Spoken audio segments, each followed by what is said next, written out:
ഇത് റുക്സി തച്ചിറയ്ക്കൽ. Cerebral palsy ബാധിച്ച ഈ സഹോദരി തലശ്ശേരി സ്വദേശിനിയാണ്. തൻ്റെ ജീവിത അവസ്ഥകളിൽ നിരാശ പൂണ്ട് വേലികെട്ടി അതിൽ ഹോമിക്കാനുള്ളതല്ല ഈ ജീവിതമെന്ന് സമൂഹത്തെ ബോധ്യപ്പെടുത്തി കൊടുക്കുകയാണ് റുക്സി. തൻ്റെ പരിമിതികളിൽ നിന്നുകൊണ്ട് തൻ്റെ നാടിനും പ്രത്യേകിച്ച് ഭിന്നശേഷിക്കാരായ വിദ്യാർത്ഥികളുടെ പഠനാവശ്യങ്ങൾക്കായി ഓടിയെത്തുന്ന ഈ സഹോദരിയോട് കേരളത്തിൽ അങ്ങോളം ഇങ്ങോളമുള്ള നിരാലംബരായ നിസ്സഹായരായ എത്രയോ പേർ കടപ്പെട്ടിരിക്കുന്നു. രക്ഷാ society for the children with special needs എന്ന് പറയുന്ന ഈ ഒരു ഓർഗനൈസേഷൻ, ഇത് എന്താ പറയുന്നത്, ഇതിലെ കുട്ടികൾക്ക് വേണ്ടിയിട്ട് ഏറ്റവും കൂടുതൽ ബുദ്ധിമുട്ടുന്ന അല്ലെങ്കിൽ ഏറ്റവും കൂടുതൽ പ്രവർത്തിക്കുന്ന ഒരു വ്യക്തി എന്ന് പറയുന്നത് റുക്സിയുടെ കുറച്ച് മാസങ്ങളായിട്ടുള്ള റുക്സിയുടെ ഈ ഒരു ജേർണിയിൽ ഞാനും പങ്കായി. റുക്സി അയക്കുന്ന മെസ്സേജസ് കേൾക്കാനും എന്തെങ്കിലും എന്നെക്കൊണ്ട് ചെയ്യുന്ന രീതിയിൽ ഉള്ള ചെറിയ കാര്യങ്ങൾ ചെയ്യാനും എനിക്ക് പറ്റുന്നുണ്ട് എന്നുള്ള ഒരു ചെറിയ സന്തോഷം എനിക്കുണ്ട്.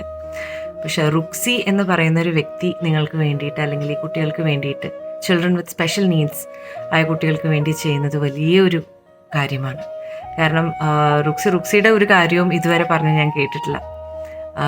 സോ എന്തായാലും റുക്സി മനോഹരമായി ഈ ഒരു കാര്യം മുന്നോട്ട് കൊണ്ടുപോകുന്ന ഈ കോവിഡ് കാലത്താണെങ്കിലും സാധാരണ ജനങ്ങൾക്ക് പോലും ഒരുപാടധികം പ്രശ്നങ്ങൾ സാമ്പത്തികമായും മാനസികമായും എല്ലാം നേരിട്ടപ്പോഴും ആ നേരത്ത് പോലും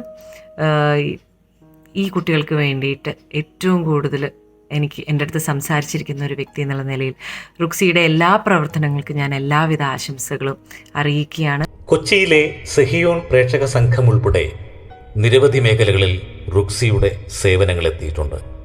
എറണാകുളത്തെ കൊച്ചങ്ങാടിയിലുള്ള രക്ഷാ സൊസൈറ്റിയുടെ സ്പെഷ്യൽ സ്കൂളിൽ തൻ്റെ നിസ്സീമമായ സഹായ സഹകരണങ്ങൾ ഇന്നും തുടരുകയാണ് ഈ സഹോദരി. പലരുടെയും സ്നേഹവാത്സല്യങ്ങളും പ്രോത്സാഹനങ്ങളും സഹായഹസ്തങ്ങളുമാണ് ഈ സഹോദരിയുടെ പ്രവർത്തന മണ്ഡലങ്ങളുടെ ഊർജം. ഒരുപക്ഷെ എടുത്തു പറയേണ്ടത് എന്നും കൂടെയുണ്ടായിരുന്ന കലാഭവൻ മണി ഉൾപ്പെടെയുള്ളവരുടെ സ്നേഹസാന്നിധ്യ സഹായങ്ങളാണ്. കുറവുകൾ നിറവുകളാക്കാൻ സാധിച്ച റുക്സി തച്ചിറയ്ക്കൽ എന്ന സഹോദരിയുടെ ജീവിതം എല്ലാവർക്കും മാതൃകയാകട്ടെ. സ്നേഹസാന്ത്വനങ്ങളുടെ ഒരു നിലവിളക്കായി ജ്വലിക്കട്ടെ.